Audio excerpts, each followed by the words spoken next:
வந்து என்ன கேள்வினா, எளிமையான திருமணத்தின் அளவுகோல் என்ன அப்படின்னு கேட்கிறாங்க. திருமணம் எளிமையாக வைக்கப்பட வேண்டும் என்பது மார்க்கத்தினுடைய சட்டம். ரசூல் ஸல்லல்லாஹு அலைஹி வஸல்லம் அவர்கள் சொல்கிறார்கள், இன்ன அஅலம நிக்காஹ பரக்கத்தன் ஐஸரஹு முனா. திருமணத்தில் அதிக பரக்கத்தை பெற்றுத்தரக்கூடியது செலவுகளில் மிக குறைந்தது அப்படின்னு ஆதாரப்பூர்வமான நபிமொழி இருக்கு. அப்ப செலவுகளை குறைங்க நாங்க ரசூலுல்லாஹ். திருமணத்துக்கு 2 செலவு தான் இருக்கு. ஒன்று மகர், இன்னொன்று வலிமா. நீங்க ஹதீஸை பார்க்கலாம். அல்லாஹ் திருமறை குர்ஆனில் சொல்கிறான், வஆத்து நிஸா ஸதுகாத்திஹின்ன நிஹ்லா. பெண்களுக்கு அவர்களுடைய மனக்கொடையை கண்டிப்பா கொடுங்கங்கறான். அப்ப மகர் என்னது? செலவு கணக்குல வந்துரும். இரண்டாவது, ரசூல் ஸல்லல்லாஹு அலைஹி வஸல்லம் அவர்கள் காலத்துல அப்துர் ரஹ்மான் பின் அவுஃப் என்ற ஒரு நபித்தோழர், அவர் திருமணத்தை முடிச்சு வந்தோடனே ரசூலுல்லாஹ் சொல்றாங்க, உலவு ஷாத்தின், ஒரு ஆட்டை அறுத்து நீ வலிமா கொடுக்கலாமே அப்படிங்கிறாங்க. அப்ப ரசூலுல்லாஹ் சொல்லி தந்த அடிப்படையில் திருமணத்துக்கு 2 செலவு தான். இதை தாண்டி பர்சனல் செலவுன்னு ஒன்று வரும். மாப்பிள்ளை தனக்குன்னு ட்ரெஸ், நல்ல ட்ரெஸ்ஸாக வாங்கிக்கிறார், தடை கிடையாது. நல்ல ஷூ வாங்கிக்குவோம், நல்ல சாக்ஸ் வாங்கிக்குவோம், ஒரு கோட் ஷூட் எடுத்து போட்டுக்குவோம் அப்படின்னு போடுறாரு, தடை கிடையாது. பெண் தனக்கான அலங்காரத்தை அதிகப்படுத்தி கொடுக்குறாள், அதுக்குன்னு செலவு பண்றா, மேக்கப், பியூட்டி பார்லர் போறா, தடை கிடையாது. அவங்களுடைய பர்சனல். தன் கணவன் முன்னாடி தான் அழகா இருக்குன்னு அவன் நினைக்கிறான், தன் மனைவி முன்னாடி தான் அழகா இருக்குன்னு அவன் நினைக்கிறான். மார்க்கத்துக்கு தடை இல்லை. இதை தாண்டி சமூகமாக இருக்கிற செலவுகள் இருக்குல்ல, அந்த செலவுகளை 2 செலவு தான். ஒன்று அல்லாஹ் சொன்ன மகர், இன்னொன்று ரசூலுல்லாஹ் சொன்ன வலிமா என்ற செலவு. நீங்க பாருங்க, இதோட இப்ப அந்த ஹதீஸை ஒப்பிட்டு பாருங்க. திருமணத்தில் செலவுகள் குறைத்தால் மார்க்கத்துல அந்த திருமணத்தில் பரக்கத்து நான் எதுல குறைக்கணும்? மகரில் குறைக்கணுமா வலிமா? 2 தான் செலவு நான் சொன்னேன். ஒன்று மகர், இன்னொன்று வலிமா. மகரை பற்றி அல்லாஹ் திருக்குர்ஆன்ல என்ன சொல்றான்? பெண்களுக்கு நீங்கள் ஒரு குவியலையே கொடுத்திருந்தான், தங்கத்துல குவியலை கொடுத்தாலும் சரி, விவாகரத்து செய்யும் போது நீங்கள் அதிலிருந்து எதையும் பிடிக்கிக் கொள்ளாதீர்கள் அப்படின்னு நல்லா சொல்றான். அப்ப மகர் எவ்வளவு கொடுக்கலாம்? எவ்வளவு நாள் கொடுக்கலாம். 1 கோடி கொடுங்க, 10 கோடி கொடுங்க, 100 கோடி கொடுங்க. நீங்க எவ்வளவு கொடுத்தாலும் மார்க்கத்துக்கு தடையெல்லாம் கிடையாது. உங்க மனைவிக்கு நீங்க கொடுக்குறீங்க, உங்க மனைவிக்கான சொத்தை நீங்க அதிகப்படுத்துறீங்க, தப்பு கிடையாது. இந்த வலிமா இருக்குல்ல, அப்ப ரசூலுல்லாஹ் ஆட்டோமேட்டிக்கா எதை குறைக்க சொல்றாங்க? வலிமாவைத்தான் குறைக்க சொல்றாங்க. இப்ப என்ன கேள்வி வருதுன்னா, இந்த ரசூலுல்லாஹ் காலத்துல ஆடு கொடுத்தாங்க. ஆடுங்கிறது இப்போது மதிப்பு என்ன தெரியுமா? 20,000, 25,000, 30,000 வரைக்கும் கூட சில ஆடுல 50,000க்கு இருக்கு. அப்ப ஆடு கொடுங்கன்னா ரசூலுல்லாஹ் 1/2 லட்சத்துக்கு செலவு வச்சுட்டாங்களா இல்லையா? வச்சா என்ன தப்புன்னு ஒரு கேள்வி வரும். நல்லா தெரிஞ்சுக்கங்க, நபிகளார் காலத்தில் ஆட்டுடைய மதிப்பு வேற, இன்னைக்கு ஆட்டுடைய மதிப்பு வேற. ரசூலுல்லாஹ் காலத்தில் ஆட்டுடைய மதிப்பு என்ன தெரியுமா? ரசூலுல்லாஹ் ஒரு நபித்தோழர் அழைக்கிறாங்க, ஒரு வெள்ளி காசு ஒன்று கொடுக்குறாங்க. ஒரு நபித்தோழர்கிட்ட கொடுத்து மார்க்கெட்டுக்கு போய் ஒரு ஆடு வாங்கிட்டு வாங்குறாங்க. அவர் நேர போறாரு, 2 ஆடு ஒரு வெள்ளி காசுக்கு வாங்குறாரு. வெள்ளி காசு அற்பமான ஒரு பொருள். 2 ஆட்டை வாங்கி அங்கன வச்ச ஒரு ஆட்டை ஒரு வெள்ளி காசுக்கு விற்று விட்டு ஒரு ஆட்டோடும் ஒரு வெள்ளி காசோடும் வர்றாங்க. ரசூலுல்லாஹ் ஆட்டையும் கொடுக்குறாரு, வெள்ளி காசையும் கொடுக்குறாங்க. அல்லாஹ்வுடைய தூதரே, நான் ஒரு வெள்ளி காசு 2 ஆடு வாங்கினேன், ஒரு ஆட்டை அங்கடியே இன்னொரு வெள்ளி காசு கொடுத்துட்டேன், இந்தாங்க வெள்ளி காசு, இந்தாங்க ஆடுனாங்க. ரசூலுல்லாஹ் சொன்னாங்க, அல்லாஹ் உங்களுடைய வியாபாரத்தில் பரக்கத் செய்யட்டும்னாங்க. இப்போ என்னாச்சு? ஒரு வெள்ளி காசுக்கு 2 ஆடு கிடைக்கக்கூடிய அளவுக்கு அற்ப பொருள். தங்க காசு தான் அன்னைக்கு மக்கள்கிட்ட கையில் இருக்காது, வெள்ளி காசு நிறையவே இருந்துச்சு. இது போக சஹாபாக்கள் என்ன செய்வாங்க? இப்போ நம்ம வீட்டுக்கு விருந்தாளி வராங்க, நம்ம என்ன செய்வோம்? ஒரு நபர் விருந்துக்கு வராரு, நம்முடைய பொருளாதார தகுதிக்கு 1 கிலோ சிக்கன், 2 கிலோ சிக்கன் எடுப்போம். கொஞ்சம் பணக்காரங்களா இருந்தா 1 கிலோ மட்டன், 2 கிலோ மட்டன் எடுப்போம். சஹாபாக்கள் ஒரு ஆட்டை அறுத்துருவாங்க. ஹதீஸ் இருக்கு. வீட்டுக்கு விருந்தாளி வந்துட்டு அவங்க என்ன செய்வாங்க? உடனே ஒரு ஆட்டை வந்து அறுத்துருவாங்க.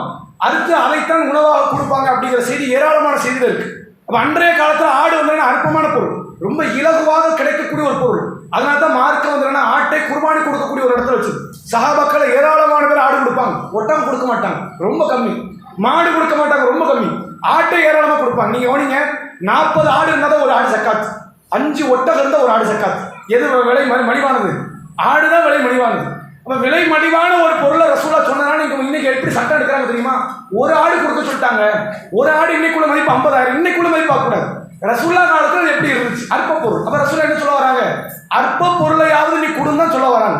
அப்ப அற்ப பொருள் எதுவா இருக்குமோ, எதை நீங்கள் அதில் செலவுகளை குறைப்பீர்களோ அப்படிப்பட்ட காரியம் தான் மார்க்கத்தில் அனுமதிக்கப்பட்டது. 1. 2வது, ரசூலுல்லாஹ் ஆடு கொடுக்க சொன்னாங்களா? ரசூலுல்லாஹ் என்ன கொடுத்தாங்க? நீ ஹதீஸை பார்க்கலாம். ஹைசம் சொல்லி ஒரு உணவு, பாலாடை கட்டி, பேரிச்சம்பழம், நெய், இந்த 3ஐயும் வச்சு என்ன கலந்து செய்யக்கூடிய ஒரு வகையான ஸ்வீட்டு. அது என்னன்னா 300 பேருக்கு கொடுத்தாங்க. என்ன ஸ்வீட்டுங்க? ஸ்வீட் வந்து 300 பேருக்கும் கொடுக்கலாம், 3000 பேருக்கு கொடுக்கலாம். என்ன காரணம் அது? ஏன்னா அதனுடைய அளவு கம்மியாக இருக்கு. ஸ்வீட் யாராவது உணவு பொருளை சாப்பிடுவாங்களா? சாப்பிட மாட்டாங்க. மத்தியானம் ஒரு ஸ்வீட் சாப்பிட்டோம்ல, இதுதாங்க எனக்கு லஞ்சு அப்படின்னு ஒரு டிஃபன் பாக்ஸ் கொடுத்து சாப்பிடுவோமா? அது ஸ்வீட்டு.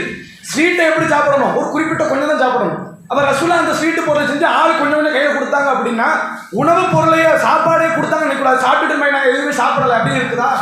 ஒரு சாப்பாடு ஸ்வீட்டை கொடுத்துருக்குறாங்க அப்படிங்கும்போது அற்பமான பொருள் தான் எனக்கு உணவு பொருளாக கொடுக்கப்பட்டது. இன்னொன்று, ரசூலுல்லாஹ் குறைந்த காரியத்தில் கூட அதிகமான நபர்களுக்கு உணவு கொடுத்த ஹதீஸ் இருக்கு.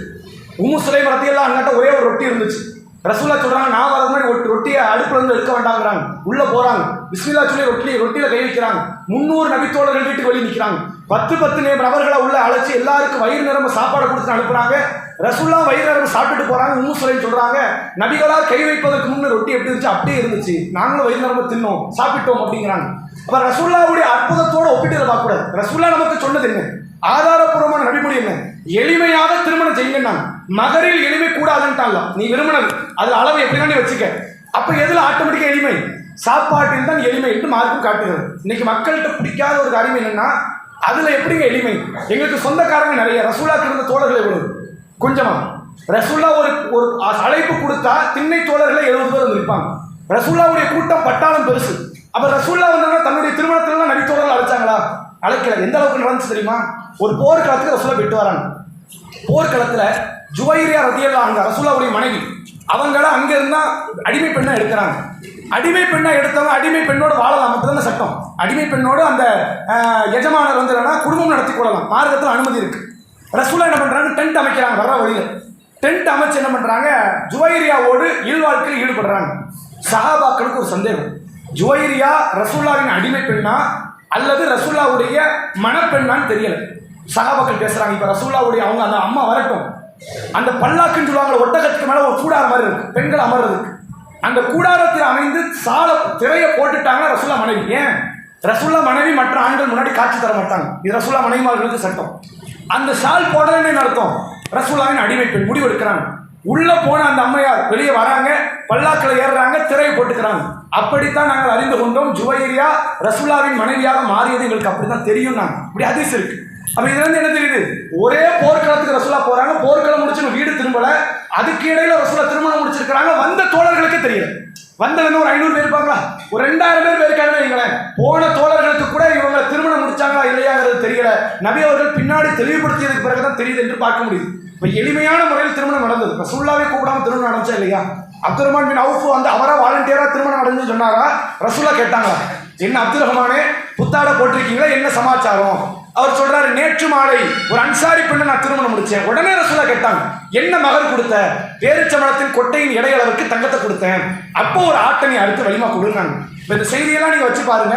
திருமணத்தில் ஆடம்பரத்தை காட்டுவது உங்கள் பிள்ளைகளுடைய எதிர்காலத்தை பறக்கத்தை அளிக்கக்கூடிய காரியம். என்ன கேட்கிறாங்க? அளவுகோல் என்ன? அளவுகோலை நீங்க முடிவு பண்ணுங்க, ஒவ்வொரு மக்களும் முடிவு பண்ணுங்க. ரசூலுல்லாஹ் என்ன செஞ்சாங்க? சஹாபாக்களுக்கு என்ன கட்டளை இட்டாங்க? சஹாபாக்கள் காலத்தில் அந்த ஆட்டினுடைய மதிப்பு என்ன தெரிஞ்சிருச்சுல. இதையெல்லாம் வச்சு பாருங்க, எது கொடுக்கலாம்? ஒரு 40 பேருக்கு உணவு கொடுக்கலாமா? ஒரு 50 பேருக்கு உணவு கொடுக்கலாமா? இதுதான் மார்க்கம் காட்டி தந்தது. நம்ம கூடுதலாக கொடுக்குறோம்னா மார்க்கத்துக்கு தடையெல்லாம் இல்லை. 200 பேர் கொடுங்க, பரக்கத்தில் குறைச்சிக்கிட்டே வரும். அவ்வளோதான் விஷயம். நான் 2 பேருக்கும் கொடுக்கலாம், 2000 பேருக்கு கொடுக்கலாம், 2000 பேருக்கு தாராளம் கொடுங்க, அல்லாஹ்வோட பரக்கத்து குறைக்கப்படும். இது வந்து என்னன்னா மார்க்கத்தினுடைய ஒரு அடிப்படையாக இஸ்லாம் காட்டி தருது. அதை புரிந்து கொண்டு எளிமை எதுன்னு கேட்காது. இது யோசிச்சு பாருங்க. ரசூல் ஸல்லல்லாஹு அலைஹி வஸல்லம் அவங்க சொன்னாங்க, அமல்களை அதிகப்படுத்துங்க. நாங்கள் எவ்வளோ அதிகப்படுத்துன்னு யாரை கட்டுமா? அமல்களை அதிகப்படுத்துங்க நாங்கள் பாதிரத்தில் அமல், மக்களை அமல்கள் நிறைய செய்யுங்க. ஒரு காலம் வந்து உங்களால் அமல் செய்ய முடியாது. நாங்கள் எவ்வளோ அல்லாஹ்வை தூதர் அமல் செய்யணும்? ஒரு 1000 அமல் செஞ்சால் போதுமானு யாராவது கட்டுமா?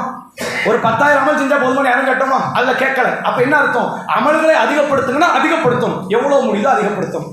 எளிமையா பண்ணுங்க. நாங்கள் அதில் மட்டும் அளவுகோல் கேட்கணும். ஸ்கேல் இருக்குதா, அதுக்குன்னு 10 சென்டிமீட்டரா 50 சென்டிமீட்டர் கேட்கக்கூடாது. எளிமையில என்னால் எவ்வளோ கீழே போக முடியுமோ அவ்வளோ கீழே நப்போம். எந்த அளவுக்கு என்னால் இறங்க முடியுமோ அவ்வளோ இறங்கணும். இது சமூகத்திற்கு நன்மை பயக்குமா தீமை பயக்குமான்னு மட்டும் பாருங்க. இவன் அளவுகோல் வச்சாச்சுங்க. 1 லட்சம், 1 லட்சத்தை தொட முடியாத இருக்கிறானா இல்லையா?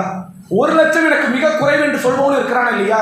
அவன் எப்படி முடிவெடுத்துக் கொள்ள வேண்டும்? நான் ரொம்ப டீப்பா என் பிள்ளைகளுடைய எதிர்காலத்திற்காக வேண்டி நான் எளிமையாகத்தான் நடத்துவேன் என்று இருப்பதுதான் இறை அச்சத்துக்கு உகந்தது. அதை தாண்டி ஒருவர் சுய விருப்பத்தோடு நடக்கிறார் என்றால் அல்லாஹ்வோடு சம்பந்தப்பட்டவரை அவர் பார்க்கிறாரு. அவர் அல்லாஹ்விடத்தில் அவருடைய பொறுப்புகள் சாட்டப்படுதுங்கிறத உங்களுக்கு நினைவுபடுத்தும். அடுத்த